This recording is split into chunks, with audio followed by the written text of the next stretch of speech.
This was a really interesting time for me. When I watched this show, I reminisce to many years ago when my brother and my cousin would talk about this manhwa every week when the chapters came out. So coming full circle now, I'm watching on my screen, and after reading a good portion of manhwa myself, I think they've done a good job. With the first episode, I was a little apprehensive about it. Just based on the first episode alone, it is a show that we've seen before. Like power fantasy anime are nothing new now. He's really kind of playing a live service game because he's like your daily rewards and, do the 0 out of 6 completed. Man playing a live service game. That's his specialty. Like, hey,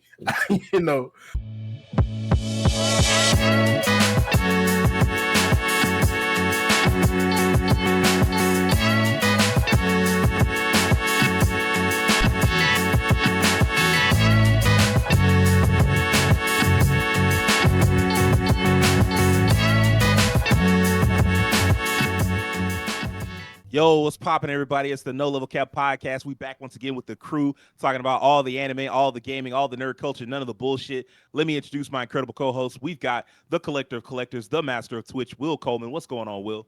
Nothing much, man. I beat Brave Fence and Musashi on my stream.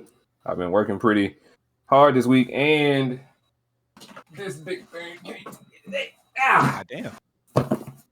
What the treasure chest is this? Oh, got a collector's edition of Persona 3 Reload. Oh, yeah, it's got the What Aegis statues figure in in there? it. Yeah, Aegis. Yeah, I even found it on eBay. People are already trying to scout this thing off for 150. So yeah. How much is it originally? In this setup here is about $200. Oh, okay. Oh, you mean just Game the and statue statue. alone? They're trying to sell it Just off the for? statue okay. alone is like 150. People are trying to shove it off for 150, 130, 140 on eBay right now. But yeah, catch me on Twitch, Willie DC28. I'll be playing this. Come see me.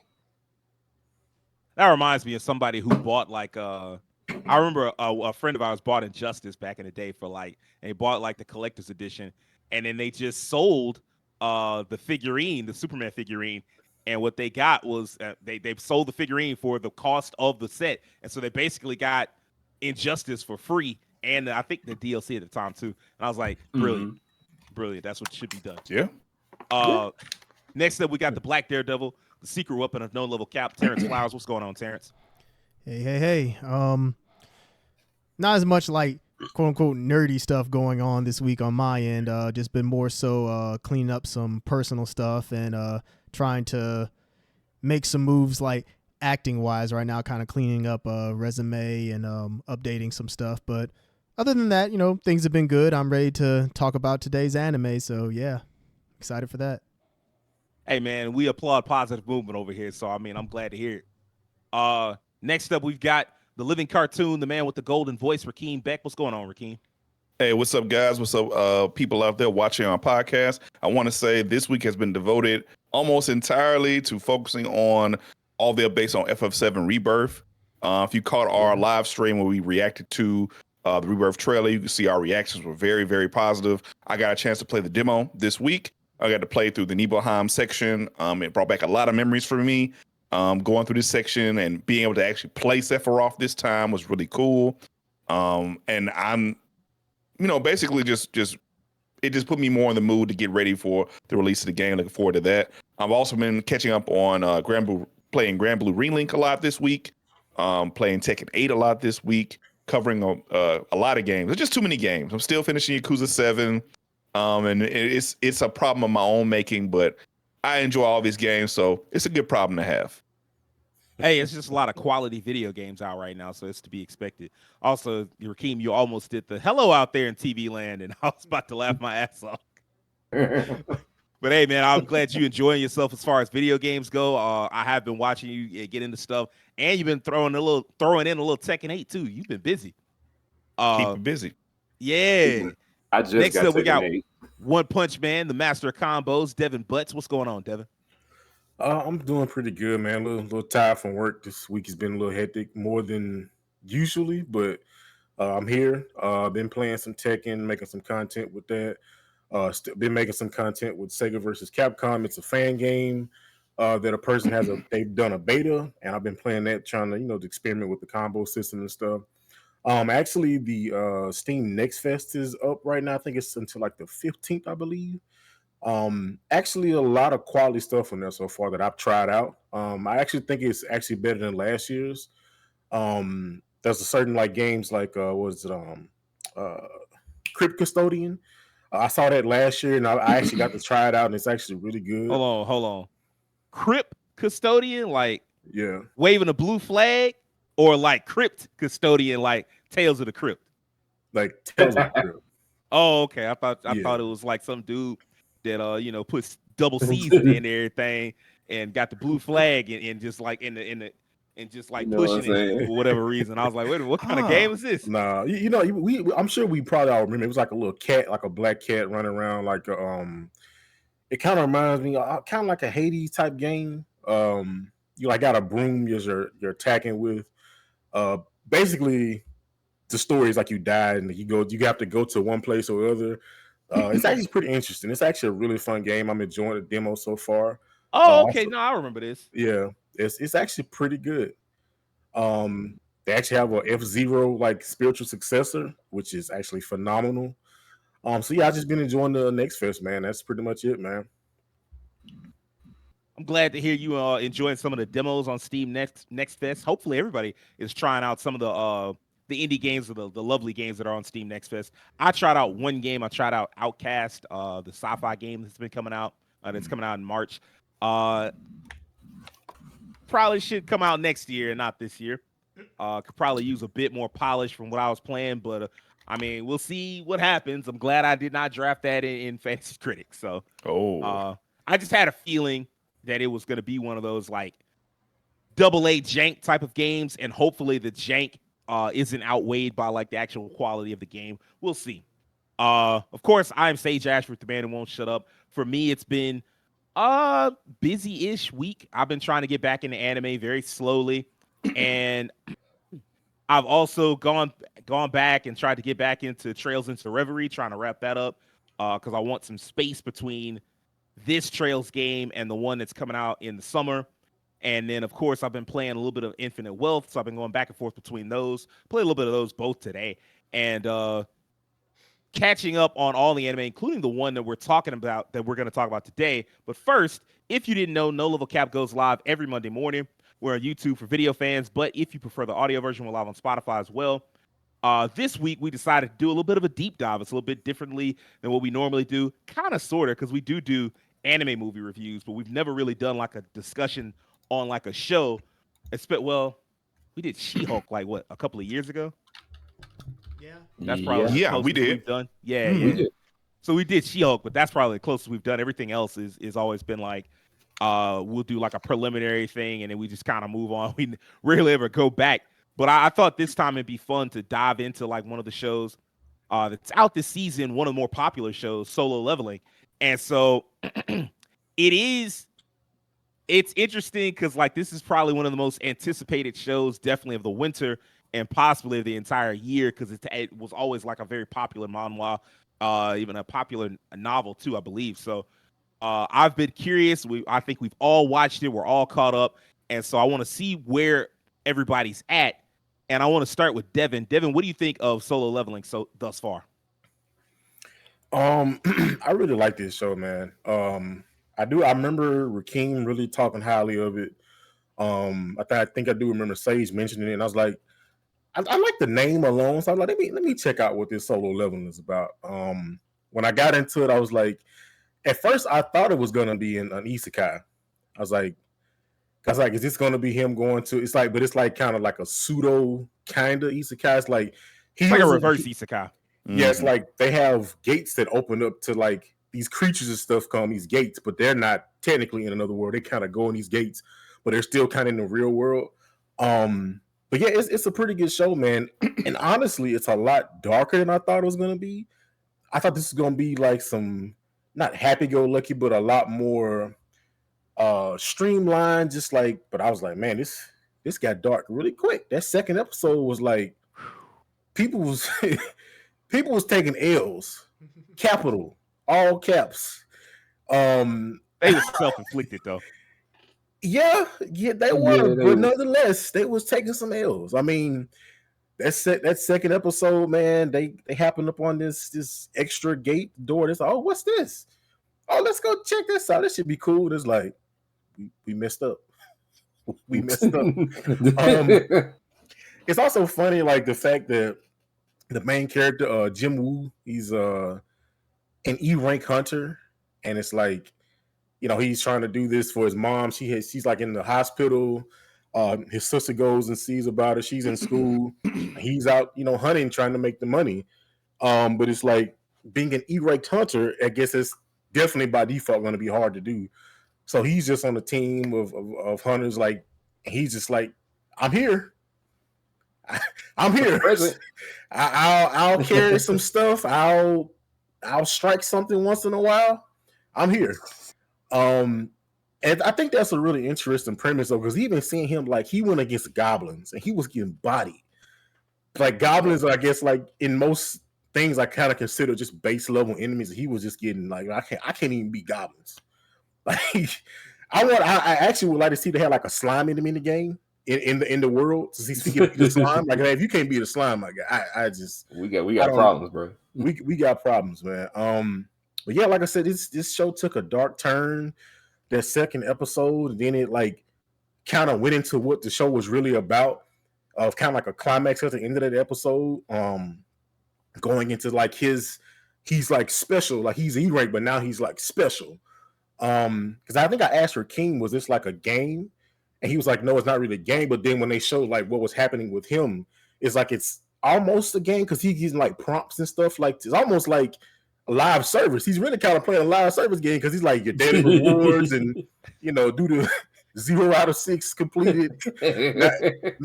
Man playing a live service game. That's his special to be like, hey, and it's even weird because like I think at one point when he actually got his little solo leveling ability, it was like, oh, you didn't do these quests, so now you'll get a penalty. It's like, well, hold on, wait, I don't what?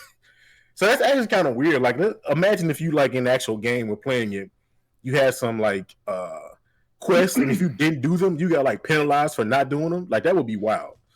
You take that game back. Yeah. Well, I would assume if they have that type of thing in the game, they probably like, you can't delete it, you can't take it back. Nah, man, you keeping it. You playing a curse. That's what you're playing. I mean, Return the slab.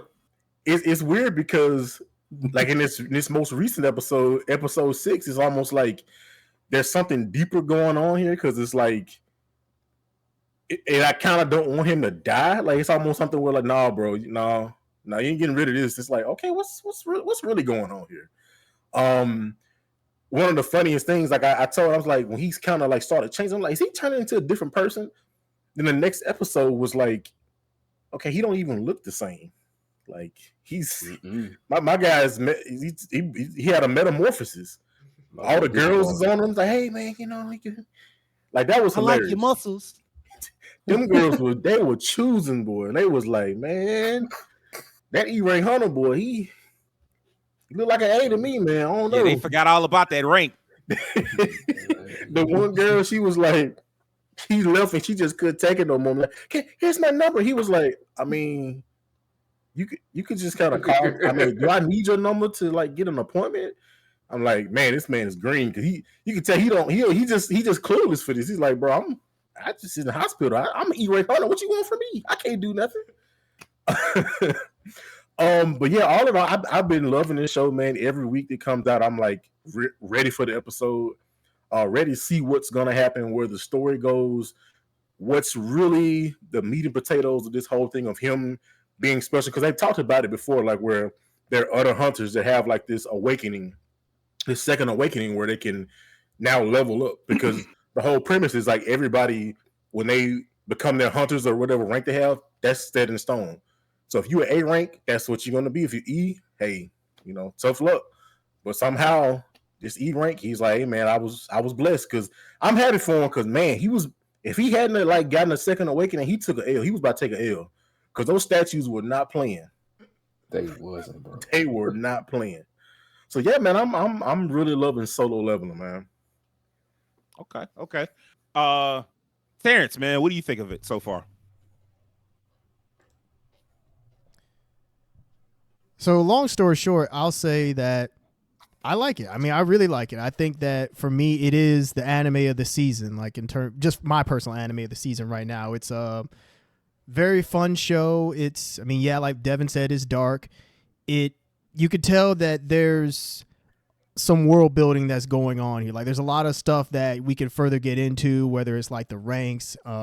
Anytime you introduce like a hierarchical system in a world, like you know that there's going to be some depth to it, and then you have to deal with the disparity between all the ranks, like how people are treated. We already saw in one of the episodes that the blonde woman who's like an A rank, you know, everybody was kind of like fawning over her, and she just kind of wanted to just get away. And, you know, of course you have the main character who, you know, they call him pretty much the worst hunter in the existence. The weakest hunter in the world. The weakest hunter in the world. Boy, oh boy, what a title. It reminds me of that nickname. Of it reminds me of the anime Chivalry of a Failed Knight. I think that's what it's called. Yeah. Yeah, it reminds me of that, where he was called the worst one, but he ended up, you know, figuring out like his own power, and before long he came into his own and was like rising up through the ranks. So it kind of reminds me of that in that regard. I will say though that while I do like the show and it's gotten better every single episode, I was a little apprehensive at first. I had heard of Solo Leveling way before it was announced to come out this season. I had heard, you know, some stirrings about it through like the webtoon and like manhwa community. It's like Solo Leveling was always talked about as like one of the pillars of manhwa. Like it's one of the ones that's like, this is him. Like this is the one that you need to check out if you're, you know, if you want to see what manhwa's about, check out Solo Leveling. And I believe it started in like 2016 or around that time is when it came out. I believe so. Yeah. But yeah, I will say that with the first episode, I was a little apprehensive about it because the only thing is that just based on the first episode alone, it feels like a show, or really it doesn't even feel like it is a show that we've seen before. Like power fantasy anime are nothing new now. Even like dungeon exploration anime, like shit, is like dime a dozen now. Every single season we get an anime where they're going into a dungeon, they're exploring it. Every subgenre is a genre now. Yeah, exactly. Like power fantasy anime, I mean, a lot of them are isekais. Like you have Reincarnated as a Slime, Ari Frueta, The Eminence in Shadow.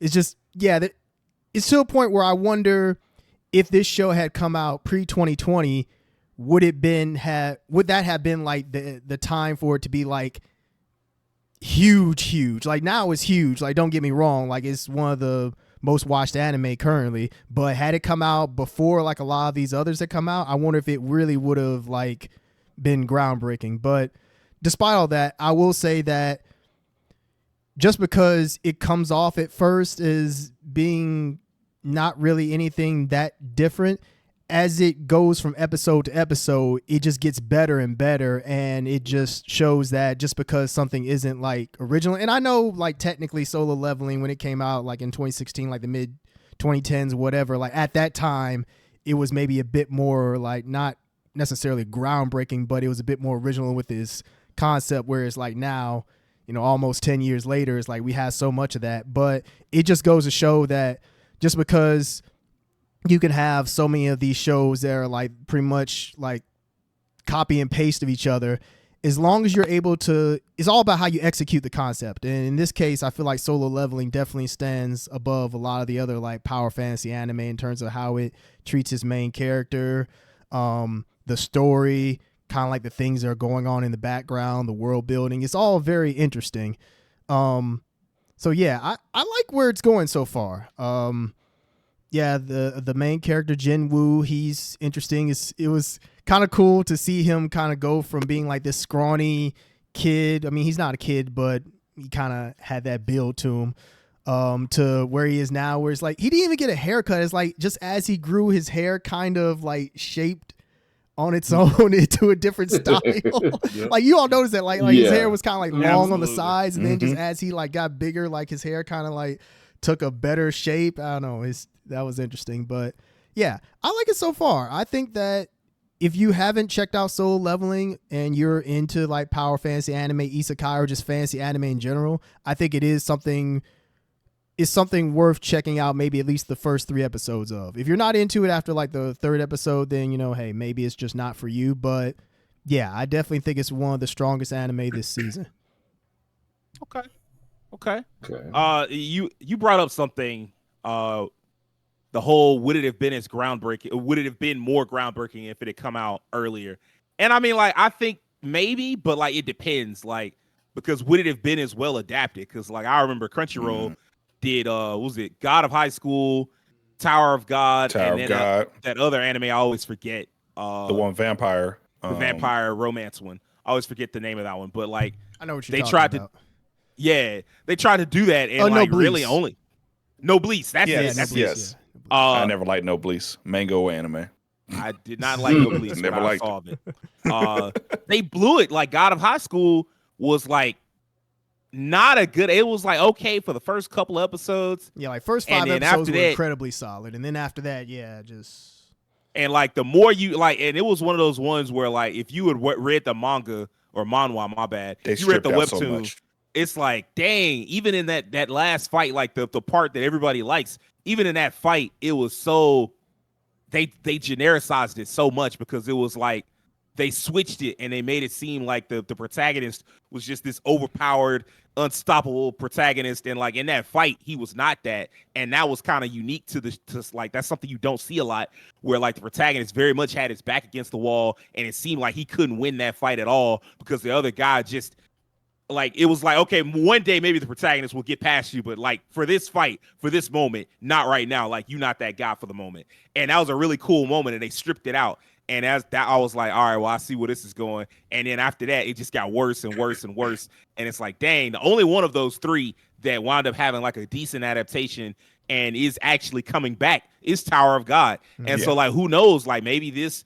would have also been along the same way as Noblesse and God of High School, or it could have been Tower of God. But like right now, it just seems like the anime industry is taking manhwa adaptations, webtoon adaptations far more seriously. And like, I think that might be, sometimes you come out at the right time. Like, even though I agree with you, I see exactly what you're talking about. And I agree that if it had come out a little sooner with this quality, that it probably would have been even bigger than it is. But the question is, would it have even gotten this quality?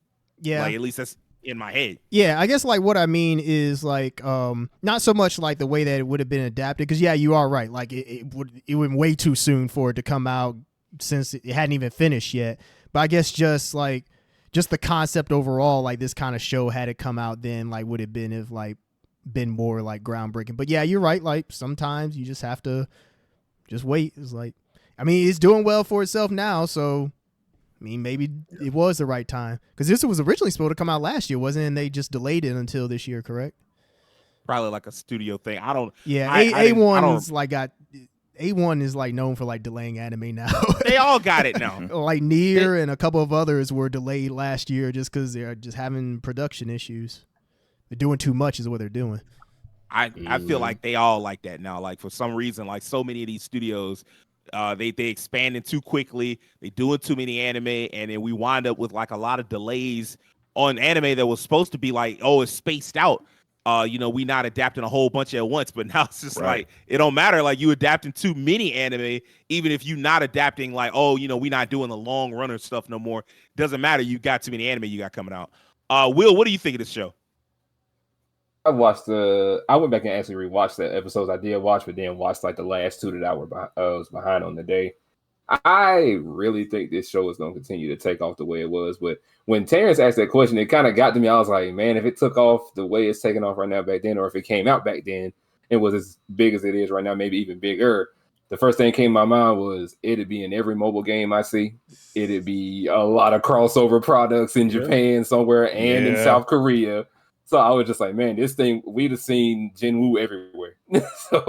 So we wouldn't have been able to avoid him in any way, shape, or form. But for my analysis of the show, I really do love it right now. I'm ready for the next episode. I'm ready to see what they do, because these little prompts he keep getting, him playing the MMO right now is definitely showing me that there is something deeper happening right now. Because I think if I remember correctly, in episode 2, when they started showing it, I'm like, this is foreshadowing something, because they gave him a decision like, oh, you need to hit this or you gonna die in 0.02 seconds. And I'm just like, y'all are making it big. Y'all can like in Man, 0.02 seconds, your heart is gonna stop. I'm just like, that's kind of fast. And y'all just popped the screen up and told him you got 0.02 or you gonna die. I'm like, did he press it that quick?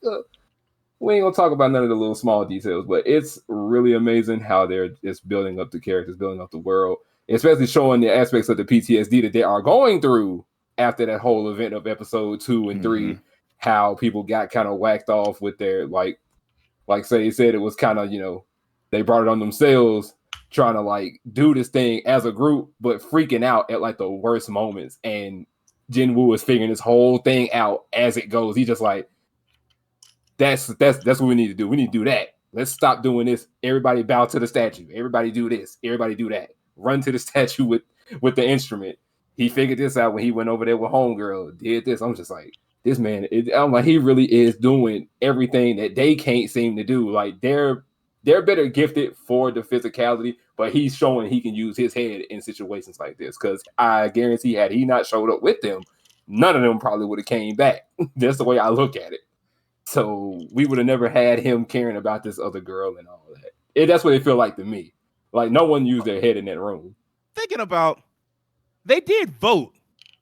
Yeah, they voted. Yeah, he voted to go in. Room. Yeah. Yeah, he voted to go in. So technically, he got him into that. Not really, because they all, like, multiple people voted to go in. Yeah. I don't know. Like, maybe it would have been in like a tie. I don't know how that would have turned out. Maybe somebody would have changed their mind and they would have gone in anyway, or they would have changed their mind and dipped out. I agree with you. If they had all gone in, that'd have been it for them. They would all die because clearly none of them had the capacity to figure out none of the shit. If they had left, though, they probably would have been all right.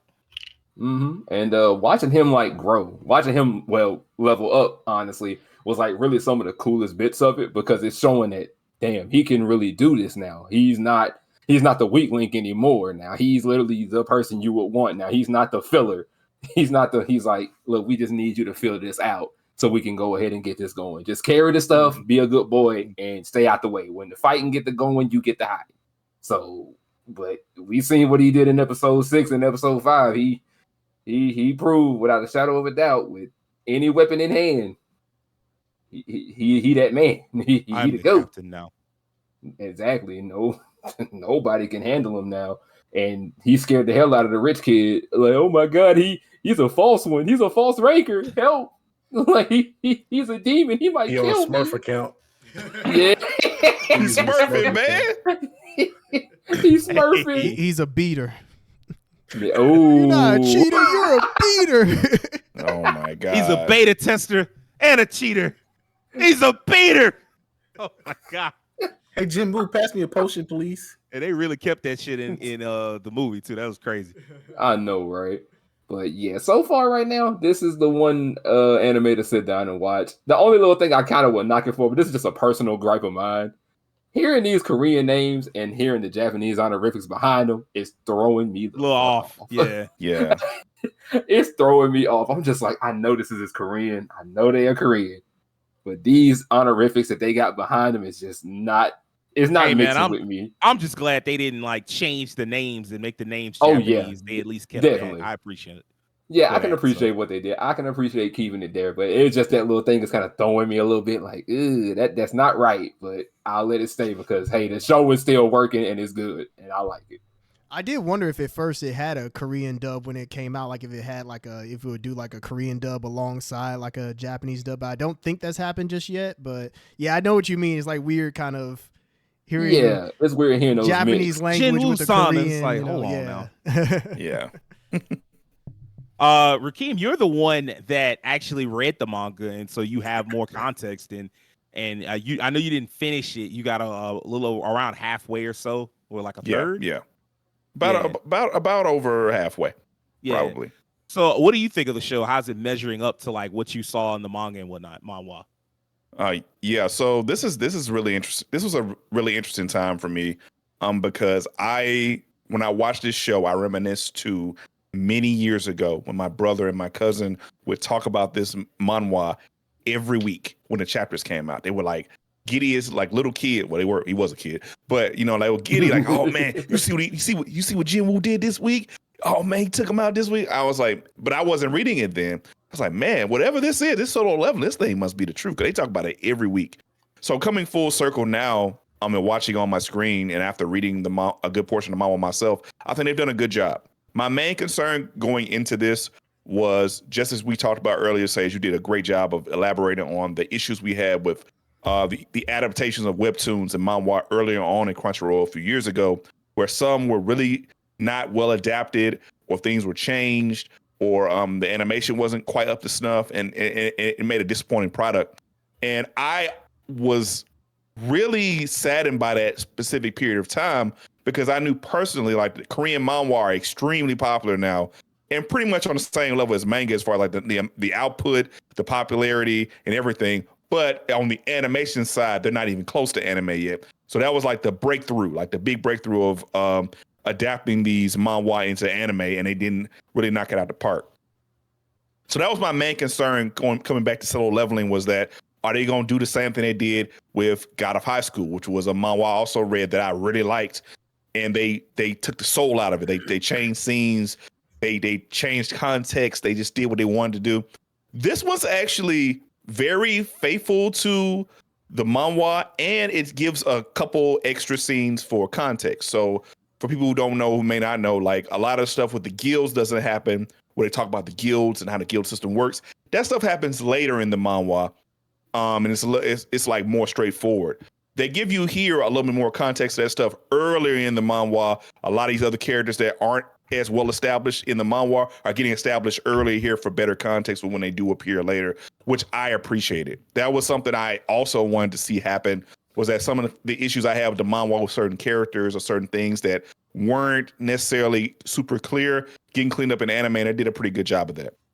So far, I mean, I'm really liking it. I always like the dance this manhwa does between, like, the seriousness of the dark pace, the introspection that Jinwoo goes through this process of leveling up and figuring out what's going on with him internally.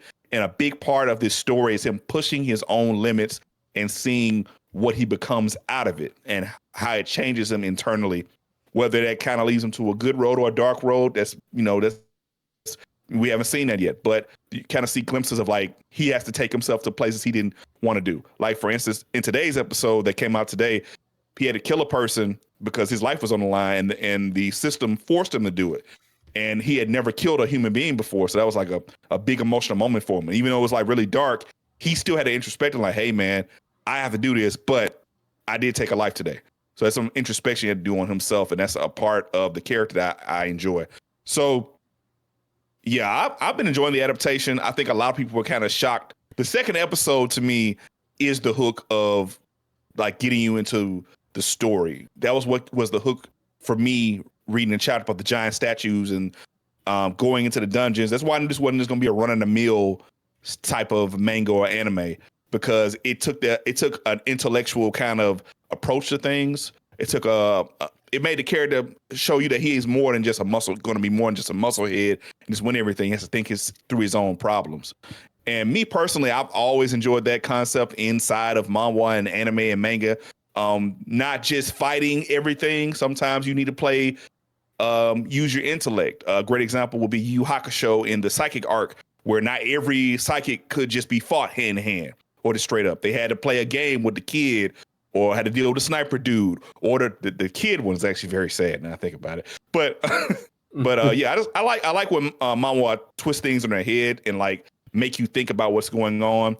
And that's what's been happening in a few episodes of Solo Leveling, where he has to deal with the statues, play the game with the statues, and his life was on the line. And even to today's episode, where you think it's just a run-of-the-mill dungeon run, and the people in there betray him, and he has to not only save his life, but the rookie who's with him life, and, like, cover him as well, and then fight off the guys who betrayed them. So I have really think they did a great job of this adaptation. They respected the material, great action, good story, good tone between the dark parts, the lighter hearted parts. The only thing I'm concerned about is that keep that fleshing out of the world they've been doing so far. I think that's a good part of the story.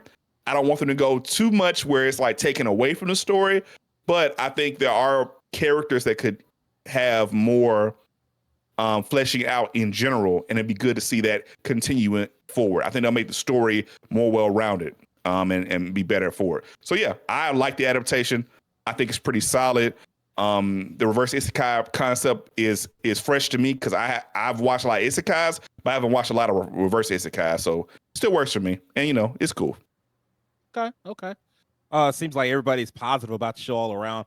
I am getting tired of the power fantasy thing just a bit. I will say Solo Leveling is definitely executing things well. It feels like they've built a world with very particular rules and they're sticking to those rules, and I do dig that quite a bit. They are also getting away from some of the expected tropes, which I guess comes with being a manhwa versus being a Japanese anime or something like that. Because like when you look at it, there's certain things that I was expecting, and then it very quickly was like, nah, none of that.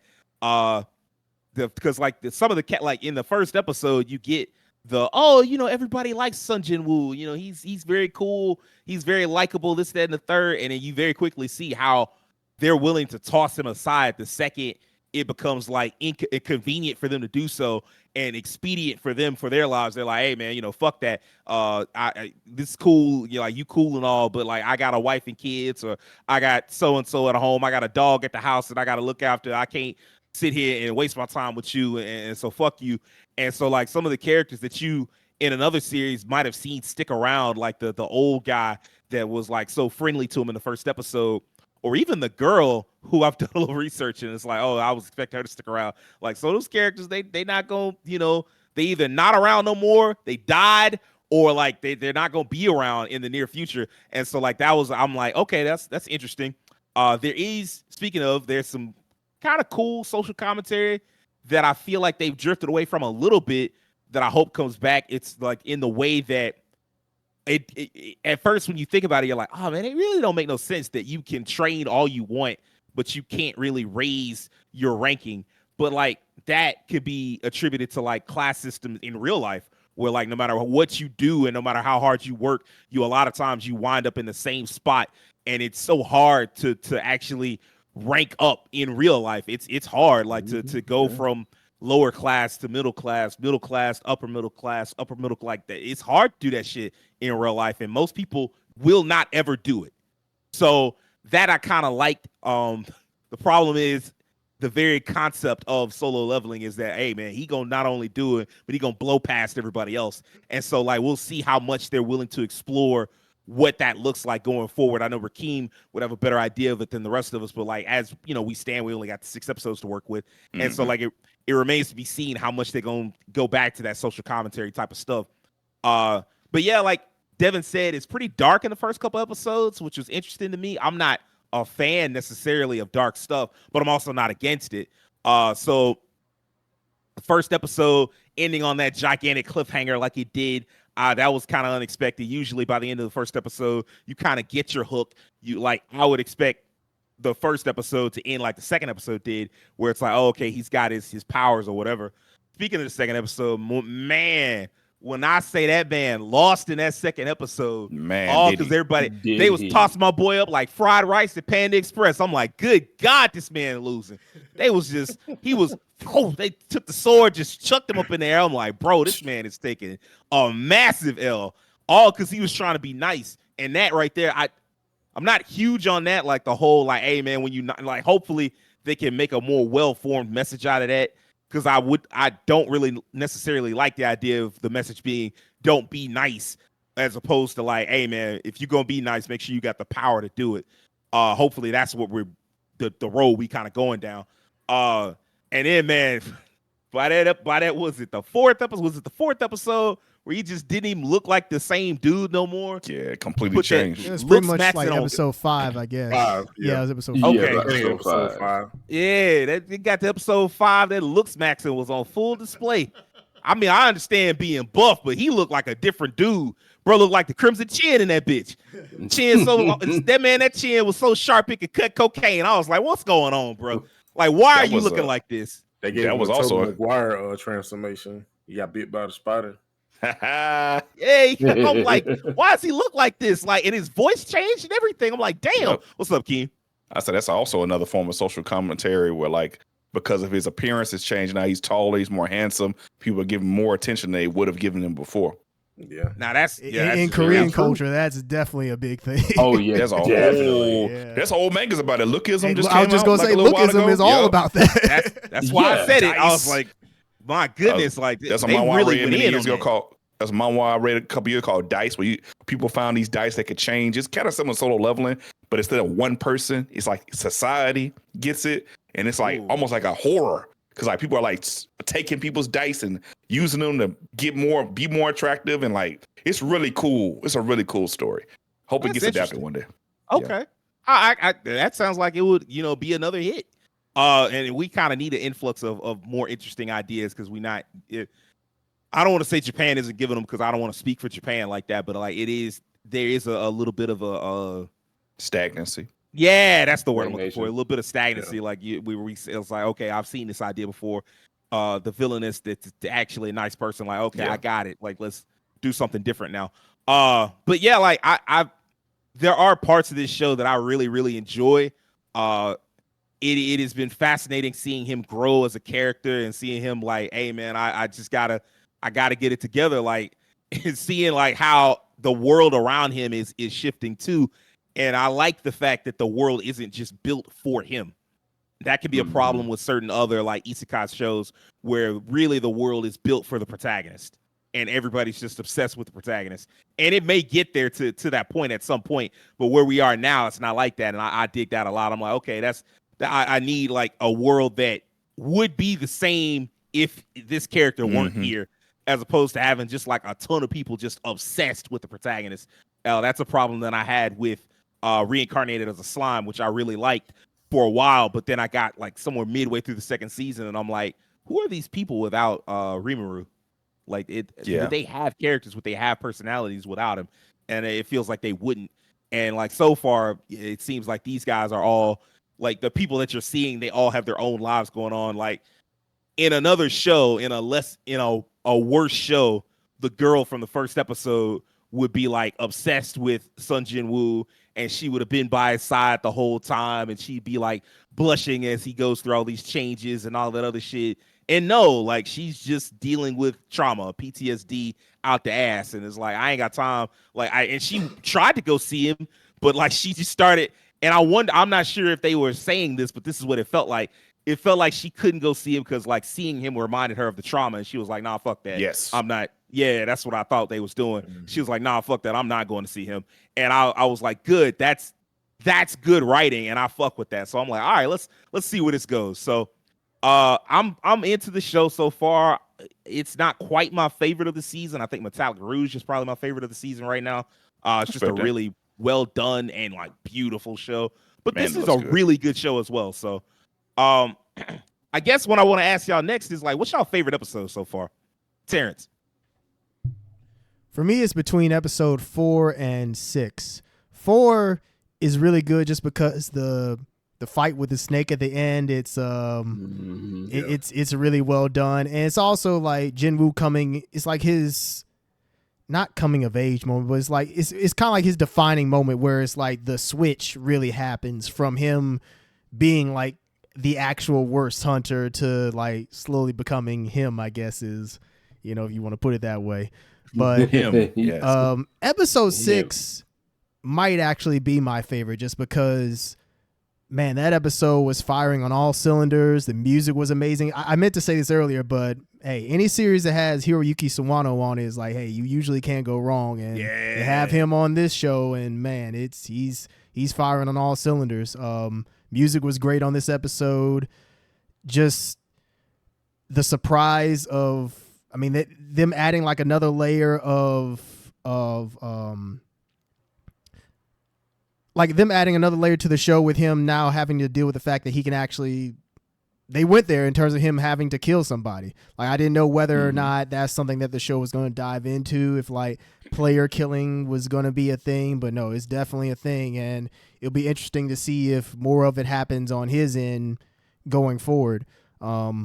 But yeah, I think episode 6 is the one that I like the most, just because I think that one was the culmination of everything that we've been through so far. Like I said, every episode just gets better and better. So I think that episode 6 has no choice but to be the best one, at least in my opinion. I just think that one just really nailed everything from the animation, the music, to the story, the surprises.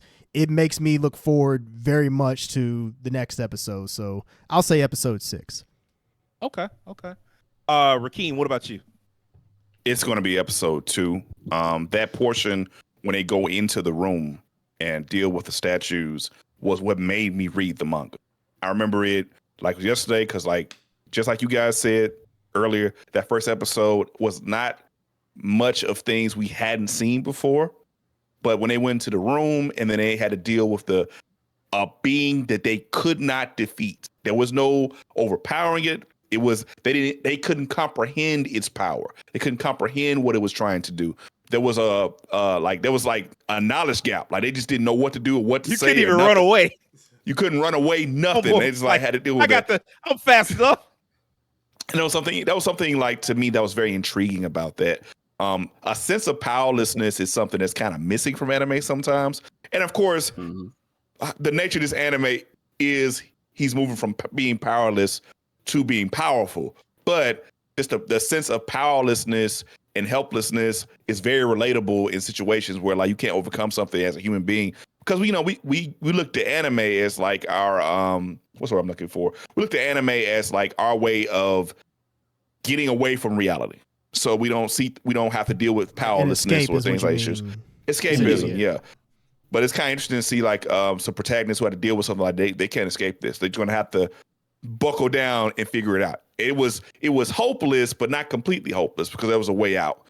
Now, Sun Jiwoo got punished as a result, but it also was like kind of getting you ready to like, hey, in this world, people take advantage of you because of how this culture's been brought about with these gates and making money off of it. And like there's dynamics between that. And like you said, with the rankings and all that stuff.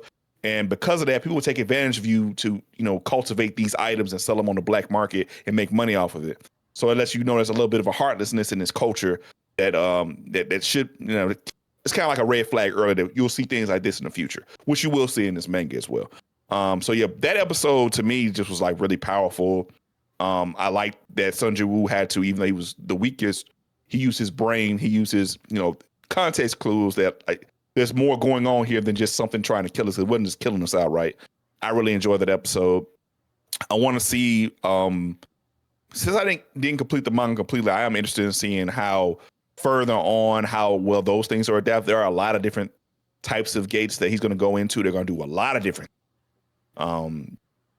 way more than what you've seen so far. So I'm very interested in seeing how that stuff is adapted, and like even stuff I haven't seen is going to be adapted in the future. But yeah, episode 2 is my favorite. I think it's very compelling. I think it's probably a good hook for a lot of people who are on the fence on the show. All right. Yes, sir. What's up, Terrence?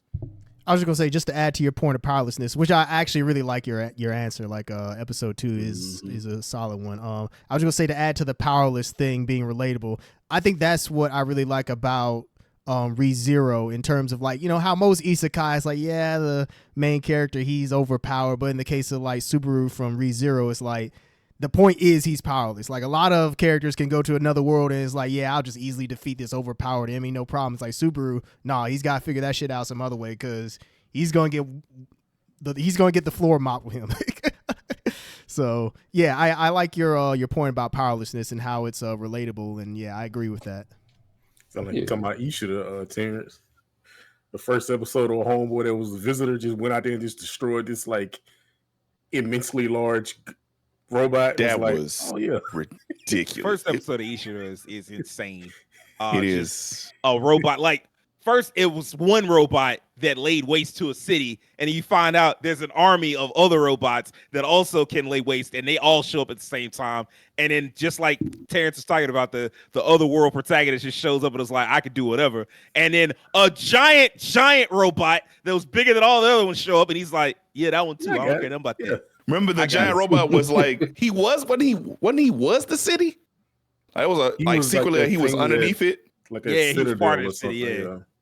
That's exactly the type of protagonist that Terrence is talking about. Like, yeah, that's usually the standard East, which is funny because like in Isha, he's not the actual protagonist. He's just another character. Yep. Speaking of, Devin, what did you think? What's your favorite episode so far? Okay, so I'm going to give honorable mentions to episode 4, and episode 5. Episode 4, I don't know if it was One Punch Man that started this, but I feel like after I watch One Punch Man, every time I see somebody level up, it's for doing 100 push-ups, 100 sit-ups, 100 something. 10-kilometer run. Cautious that was Hero. Actually on purpose in this. Yeah. Cautious Hero, same thing. He in there. It's like, wait, you leveling up by just doing regular basic just calisthenics? Is like what? Same thing with him. Underestimate calisthenics. So that was like from the beginning of episode 5. And then Terrence mentioned the snake. That was gonna be mine. The snake he was like, man, I gotta beat this snake. Because he's like, I just beat them wolves, and I mean I beat them, but man, I need a Gatorade, something like you got a high potion, an elixir. But when he just put his head down, went to the trenches. He just had a conviction, like, hey man, one of it is gonna be something. One leaving this room, it ain't gonna be you. He got that snake and squares. He's like, hey man, I've been blessed by something. I'm finna use it. That was a really, really great scene, that snake fight. I gotta give it to episode 5 though, man. When he went into Wang and his group, man. Me and King talked about this and laughed because my favorite part, we've all been talking about Jim Woo with his intelligence. That's actually what I like about him. It's like in that room, he was the only person figuring out, hey man, that's some statues they holding instruments. We gotta look at those. Everybody else is gotta get out. It's like he was the only person. He's very intelligent. He is very analytical. My favorite part, my favorite line, he said, y'all ain't got no healer. He kept saying it over and over again. Why don't they have a healer? He wouldn't let that go. That team don't make no sense, man. If y'all was Overwatch, y'all get cooked, man. Like he's like he kept saying it when they met up. He's like, yeah, man, we're gonna take on this mission. It's like a C rank mission, and he even analyzed them. He's like, okay, well, your highest one is a C rank and a couple of D ranks. Then the kid come in, he's just green behind the ear. He still got Similac on his bro. His dad just bought him some brand new shiny armor and swords. He's like a D rank. So he was like, okay, I guess ain't no healer, but I mean it's 8 of us, so I guess somebody got a magic, somebody got a healing attack spell AoE or something. I don't know. So they go into the cave. He just keeps saying, y'all ain't got no healer, man. Like, what a healer, man? Y'all ain't got no healer. Something don't make sense here. It's like, whatever, man. We almost to the room. And he just kept saying, like, he said, hey, carry our bags, man. You know what I'm saying? You the E rank, so I mean that's all you're good for. Carry our bags. They get to the room. Well, they kill the ants. And as they notice, he was like, some of the ants got like marks on them that we didn't kill. Some of these are already dead. We didn't kill them. Like, what's going on here? He just keeps saying, y'all ain't got no healer. Who is doing the restoration of HP around here? Nobody. Y'all got some items. Y'all got mega potions or something. And then the fact is, I love how when the kids say, hey man, let me see your contract, Jim Woo. What did he say? It's like, wait a minute. This ain't adding up. Like, it's only 6 for 6 people. It should be 8 of us, right? 7 with me and then 8 with him. And then when they showed the camera, like at Hwang's face, like, but you couldn't see his eyes, but you just saw his mouth. He's like, oh yeah, sure, we'll change it. And all of a sudden they just went evil. The eyes, the red. It was like, yeah, because we evil. Bro, that was my favorite part, man, because he kept saying, where is the healer? And then he figured out, oh, that's why. Because y'all used to kill the other 2. He's like, what? It's supposed to be a team of 8. Why is it just 6 of y'all, but it's always 2 other like variables? He's like, oh, that's what y'all doing. Man, that was me and King. So I said, man, that was hilarious because he just kept making a point. Y'all don't have a healer. And then we go to episode 6. Basically, it boils down to them leaving, them blocking the entrance. And now he got to beat the boss on its own. And I will say this, it kind of tied into episode 5. I will say this, another one of my favorite parts from 6. when he almost got killed, that prompt come up and say, "Hey man, look, if you don't get up, you're gonna die. I need you up right now. I had 10 toes right now." Full recovery. He killed all those other guys, which, by the way, those 2 guys that got paralysis and drain, my goodness. Like, it was like, I'm cool. I'm good. They're like, hold on, wait, I ain't know it. They died horribly. They did, bro. But when he got to Huang, man, he told that man, he said, "Hey, man, Huang, man, he said, Mr. Huang, you're strong. But I'm afraid I've got some bad news." He took a book. He took a book out of Ichigo's moon. Listen, hit him with the face smush. I said, "That's it right there. That's it right there, man." So yeah, episode 5 is my favorite one because where's the healer? That's the question of the day. Where is the healer? Where is he? Where are they? Apparently, the wrong way to use healing magic is where healer's at. That's a healer you can rely on. I know, right? Oh, book.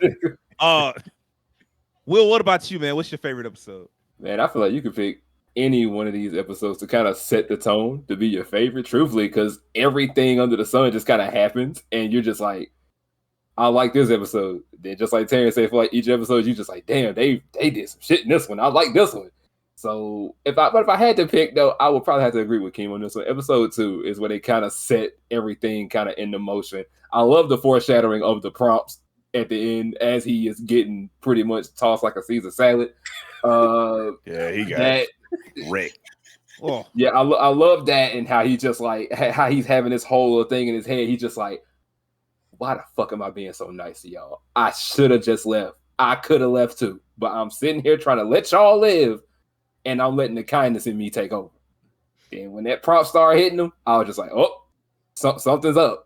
And it also made me think of, let me get a little quick relation in. It made me think of Splatterhouse, the remake on the PS3 and Xbox 360. Yeah, because at the beginning, homeboy got killed, and the mask was laying in his blood, and the mask said, and I quote, "If you want to save her, put me on." He was like, "Put the mask on, and you can save your woman." And I'm just like, oh, I remember Splatterhouse. Yeah, and that's kind of how that prompt was. He's like, if you want to live, you want to go back and try this again, hit yes. Was anybody else surprised that everybody else lived that left?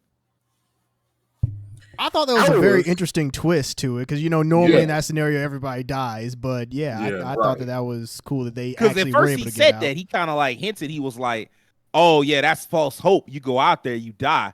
And I was like, that's probably where it's going. And it would have kind of served them right if they had died. But I guess there could potentially be stories to tell with those characters. We'll see. But like I guess they was like, no, we're not going that route. Oh, like you thought like if they went through the door, that would be like they would die. I did think that. Think that, but so I know what you're talking about. Yeah. I promise I 100% thought one of them statues was like, oh, you thought she was gonna get away. He's sitting right there with that Ronald McDonald smile on, like, nah. Matter of fact, you can get it worse. Yeah, exactly. I thought they was really gonna get it because they was like, oh, you tried to figure out the riddle and then run away. The first ain't no running away. You either figure out the riddle and solve it the way I told you, or that's it for you. Yeah, I wholeheartedly agree with that because I definitely thought once they passed them doors, I said, yeah, whoever on the other side of that door, that's your neck. That's your neck, your head, your everything else. You gone. Ain't no coming back from this. It was also symbolic because that was like each ritual they did served a purpose. So that was the sacrifice one, and he was the sacrifice. Yeah, that very true. That became clear. Which I mean, like it was kind of clear, like there was no need for a sacrifice if they had all done their job. Correct. But they all hoed him and was like, oh, and that's kind of low key. I was kind of hoping that they got what they deserved for running off because I'm like, why'd you leave him there? Like you shouldn't have left him there. But I should have thought about this. Like the statue was like a wicked god. And like no wicked guy would like pay you would like actually do anything righteous. Like, hey man, you abandoned that dude, so now you gotta suffer for it. Nobody would like that's like actually like some type of righteousness level. Like not really, but like kinda. But like instead it was just because like even when you seen the grin on that man's face at first, like that statue, that evil ass grin. I was like, what the fuck? I should have known then. Like, oh yeah, you bout the fuckery. You all about it. Yes. Yeah, true. But also just a statement, I think a true wicked guy would have definitely flat out killed them once they like got past the doors, and him noticing each time somebody left the circle and went to the door is shut a little bit. He was just like, if this keeps up, if I'm left here, I'm fucked. Oh, I guess that means like there was always gonna have to be one person left in that bitch if they would start to run. Like if they had stayed, they probably could have all lived. But if they started to run, I guess one person was always gonna get hold. Because they had to look at the statue from every angle. Right. So if one person left, that means somebody would have to be sacrificed. You're correct. Right. But yeah, episode 2 I think is a very great. It's just an excellent episode to kind of get you pulled into everything that's about to happen with Sung Jin-woo. It kicks off him going from, damn, I'm just a ranky hunter. I'm just here. I do a little bit of healing. I carry the bags. I'm the rookie on the team. So, you know, I'm here to just get in, get out, and hopefully live. Hopefully I don't get shanked before I leave. But now he's going to be the one that's doing the shanking. So, you know, I think it's a very good episode for anyone to sit down with. Episode 2 is where it should hook you at episode 2. If it doesn't hook you at episode 2, I'm very sure 3, 4, and 5, and 6 should do it. And if those ain't got you at this point, just don't watch. I'm gonna say, shout out 3 because I mean I think it's the weakest of the 6, but it does still serve multiple purposes. And plus it's got that funny ass scene of this man running for 2 straight hours. Yeah, fucked around and that was wild to me. I was that was so out of left field to me, bro. The fact that you running for 2 straight hours. For real, that was my thing. And then, like, at the very last second, like, that's when he was like, "Oh, I'm tired now." It's like, bro, you've been running 2 hours straight and you were good that entire time? For real? Fuck no. Because he hadn't done no training at that point. He was ignoring the warnings and shit. I'm like, man, what the fuck? You should be dead. Like, that was like, I don't know about this. You should have been dead. But other than that, I think if I do think 2 is a good way to hook you into like the story to see where it's going. But I feel like 4 is probably my favorite episode just because it's the one that kind of crystallizes who Sung Jin-woo is going to be as a character. Obviously, you have 6 where he's like, all right, I had to remind myself like this world is really cruel and unforgiving and shitty. And so like that was because like you see him, they kind of rushed through it in episode 6 where it was just like, hey, you got to kill these dudes right now. And he was like, but I don't want to kill them. And it was like, nah, you either go kill them or your heart will stop. The end. And he was like, all right, fuck, I guess I ain't got no choice. And that's when he kind of accepted the world. Like it's not just the dungeons that are out to kill him. Cause I mean, like he had no problem killing the monsters in the dungeon. But like when it came time to like kill like actual human monsters, he was like, I don't know about this. And like the system was like, nah, I'm not giving you an option. You just gonna have to go ahead and do it. Put it up like a quest marker in Witcher 3 or something like that. 06. I was like, oh shit, I've seen that before. But nah, I think my favorite is definitely 4 because that's the one where he's figuring out the systems, how it works, what he can do, what he can't do, and then just like finally, really, it like galvanized him where he's like, okay, I gotta do it this way. Like I'm not gonna be able to just rely on other people. I gotta go in there and handle it myself. Like he doesn't know how his powers work. He does know his powers don't work the way anybody else's work. He's getting stronger each time he fights. That's not natural. And so he's like, all right, I can't tell nobody this, so I gotta figure it out. And I'm probably gonna do a lot of this by myself. Seeing him struggle against the wolves and being like, well, actually, I'm fast enough to fight the wolves. I'm not good enough to do damage, but I got weapons, and he's just really piecing it together bit by bit. And then of course you get the last part where he like literally strangles that fucking boss to death. Man, that was awesome. Fucking metal as shit. He's like, nah, fuck that shit. Just like really strong. I'm like, whoa. And like just the fact that he was like, hey man, I can't be weak for the rest of my life. Like him confronting his own weakness, looking at it dead in the face and being like, yeah, this is the person that I've been, and it has not worked for me. Like, it's done nothing but cause me harm. Like, it got me in the worst position of my life. I was abandoned by people I thought were my friends and shit, and I'm just not going to be that guy no more. And him coming to terms with that and then just being like, oh, I'm going to fight this boss. Like, I don't know if I'm strong enough to beat it, but I'm fighting this fucking boss. And then just, like, finding it in him to beat it, that shit was cool. Like, it's not... Of course, like episode 6 does more with like the musical cues and that type of thing, like really making it seem like a hype moment. But I just like the the energy that he found within himself to be like, yep, I'm that guy, and I'm gonna be able to fight these bosses going forward, even if I got to do it by myself. So I fuck with that one heavy. So, and I guess it's kind of no need to ask this last question because I think we all on the same page a little bit. Because I mean, like the only two boss fights that are really the only two fights we're talking about. Well, I guess three, but the third was not really a fight. Does anybody have a different answer outside of like the boss in episode 4 or the spider? Does anybody have another answer for a favorite fight? Favorite fight? Ooh, I don't know. This him annihilating those dudes in episode 6 was pretty that was. I'm like, that was the third one, and I'm like, that's kind of a fight, I guess. Just straight up, like when dude came over to him and is like, "Hey, you don't know how things work here," and he just slit his throat. I was like, "Yo." We went there. We went there. Yeah, he cut that man head clean off. I said, "Oh shit, ain't nothing to cut up, Joe." This wasn't even really a fight, but it was. I liked it just because people was confused when he left. I think after beating the snake, I believe. Mm-hmm. The golem outside, yeah. When he threw the blade, the broken blade at it, and then I guess the tank. Did you see who did that? He just was like off it real quick. He was like, "Oh, what's that hunter back there?" Where'd he go? Where?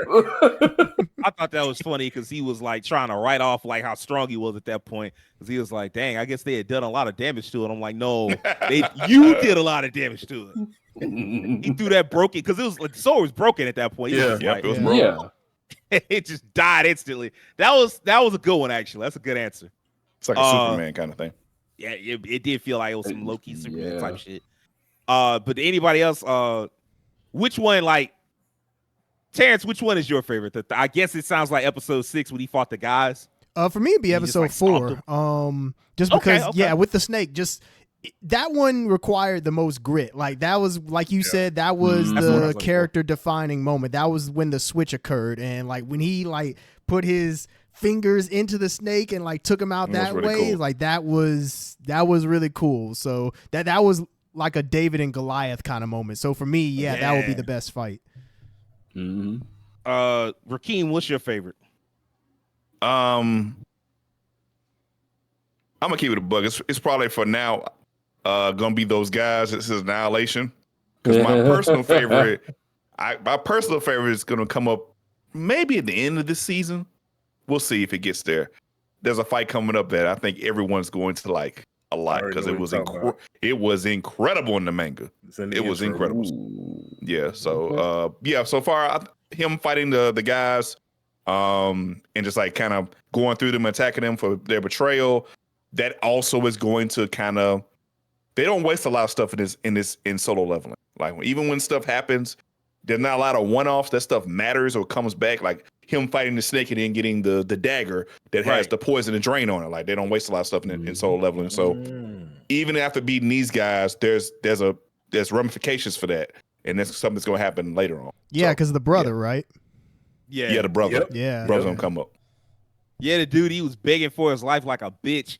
And, the last thing he could think to say was, "Do you know my brother?" And he didn't even get it all out, which I was like, good, shut your bitch ass up. Because I was kind of like, I'm not really a fan of edgelord protagonists, but I understood where he was coming from. Because, like, the dude was like, "Bro, please, we can work this out. We can talk it out." He was like, "Look, my guy, like, 3 times. Yeah, three times you tried to kill me.